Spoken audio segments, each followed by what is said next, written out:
Aloha.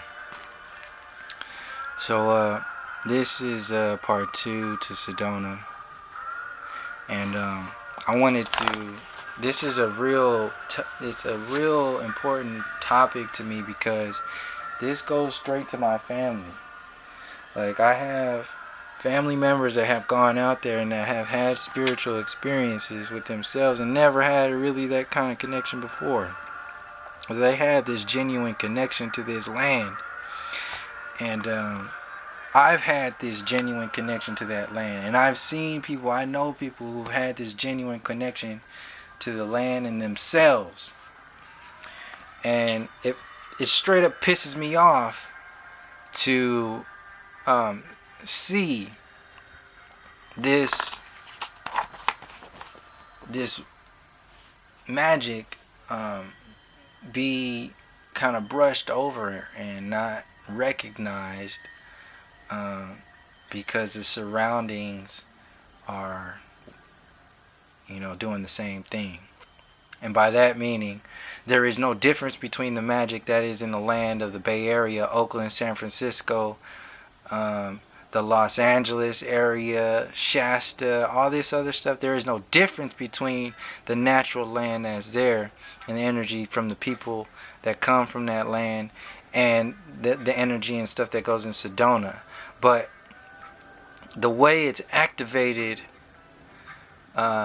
in the commercial version of a spiritual connection to an individual and that individual to the land, it gets this sort of ego. So there's a land ego, and that ego starts to envelop itself and the people that are opening themselves up to that world. And a perfect example of that would be speaking on the hustle mentality that happens out here. There's a hustle mentality, and out here in the Bay Area, the hustle is you just got to survive, not get shot, not get robbed and all that stuff, and that's that whole world that is a side effect to a magic that goes back centuries into the origins of where religion comes from and the magic behind religion, and how that connection is with the individual. It's a whole there's chapters to these stories that exist that don't get spoken about because it's compromising to a lot of individuals' state of being, basically. So if you live an example of that, if you live in a world of hustle, you're in a group, in a room of hustlers, and you start talking about individuals hustling and how they hustling the people that are sitting right around them, that's bad for business. And you are pretty much revealing that hustle, and people will consciously or unconsciously defend that in some kind of way, or avoid it, or escape from it. And it's in that escape, if like out here in the Bay Area, the hustle is accepted now because everybody around here has been hustling for so long just to make it. That's kind of like the mentality out in the inner cities, is you gotta hustle just to stay alive in this society that's totally designed against the majority of the people on this planet. Just like the mind magic of so-called minorities. We're not the minority. Black and brown peoples on this planet are the majority on this planet. Who invented the word minority itself? So it's a mind construct. It's a whole box that gets put up, and the manipulation of the box mentality with a spiritual background, with a spiritual foundation, it gets into people, in the beings opening themselves up to energies that are not in their favor. So you can have, an example of that is you open yourself up to an angel. People have an understanding of what angels are, guardian angels, angels as a step down from like baseline information of an angel being a step down from the source as far as beings go. And then there's in between spaces of all that. There's angels, and then there's like this hierarchy of angels, and then there's humans, and then there's demons, and this hierarchy of demons, and everything in between. And throughout that all that space exists magic. And when you sprinkle in money in there, and separation, and ego, then you start to make this magic field that's not necessarily, once you start playing around in that like back and forth, that in between world, that close to, so say if this is human, this is the human being, this is the human being right here, and then there's angels who are a part of us, or we are a part of them, and the hierarchy all the way up to source. That's crazy. Floating finger illusion. So yeah, I'll put this right here. I won't stay there.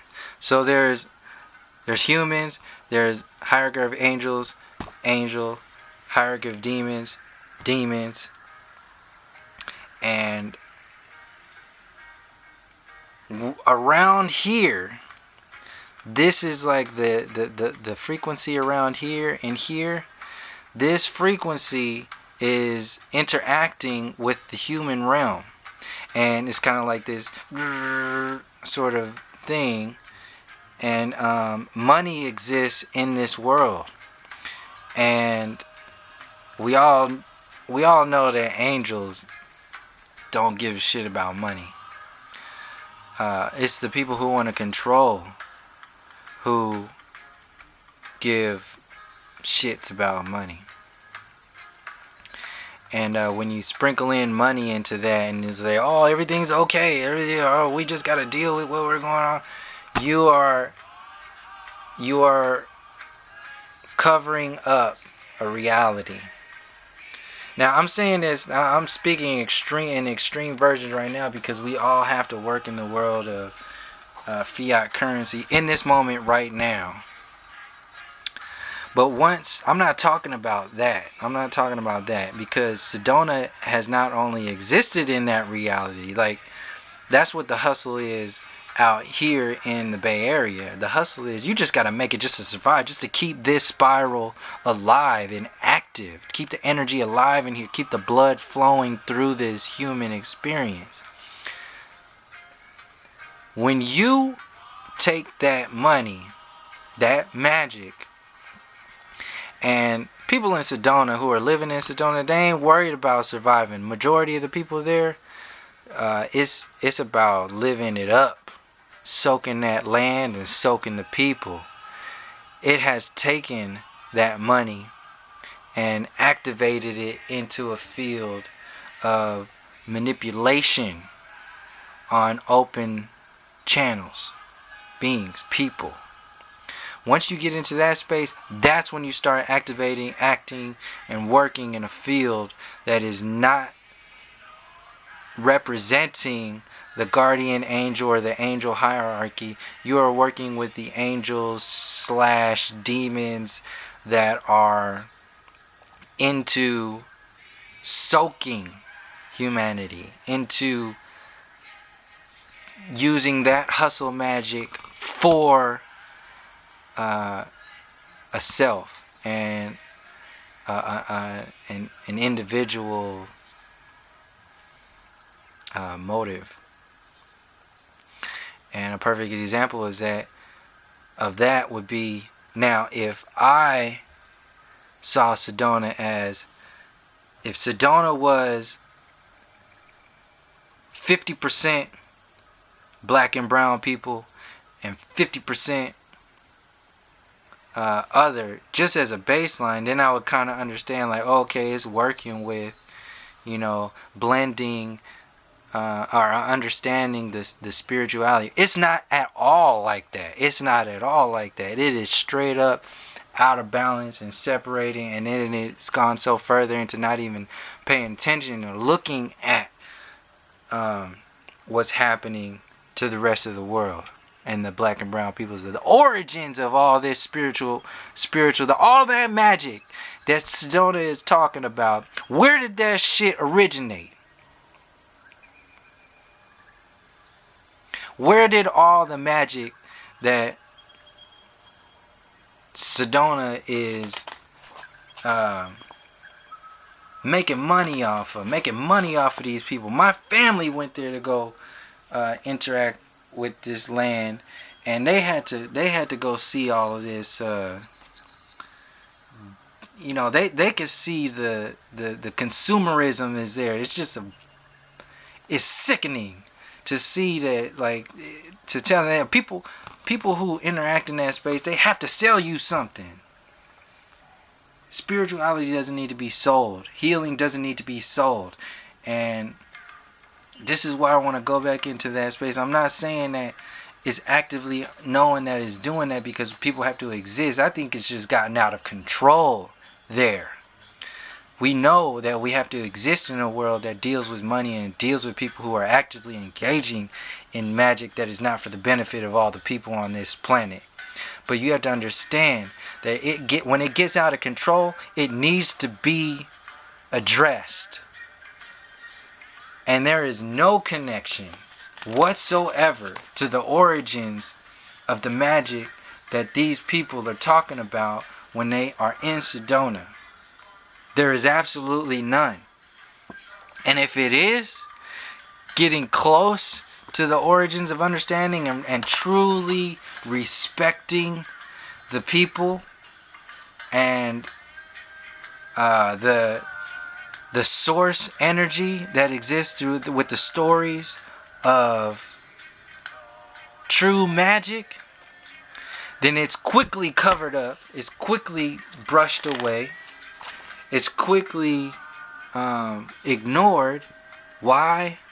Because maybe the convention center is closing for the night, or maybe it's time to go, or maybe it's, there's something there that gets in the way of people going further into taking, what it is that they're experiencing and multiplying it times a planet so they can represent or understand their connections to everybody on the planet.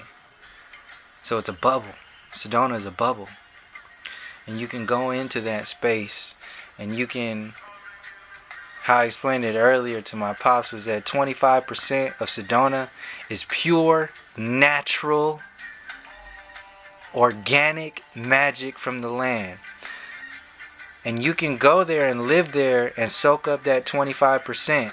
But once you start getting past that 25% mode, and you start getting into the magic that is consciously going through the community right now, you get into that 75%. This is why the natives didn't live there. Once you get it, because it gets to that vibration, it starts to get into an unstable space. Once you get into there, in order to survive in that space, you have to interact in that world that is compromised.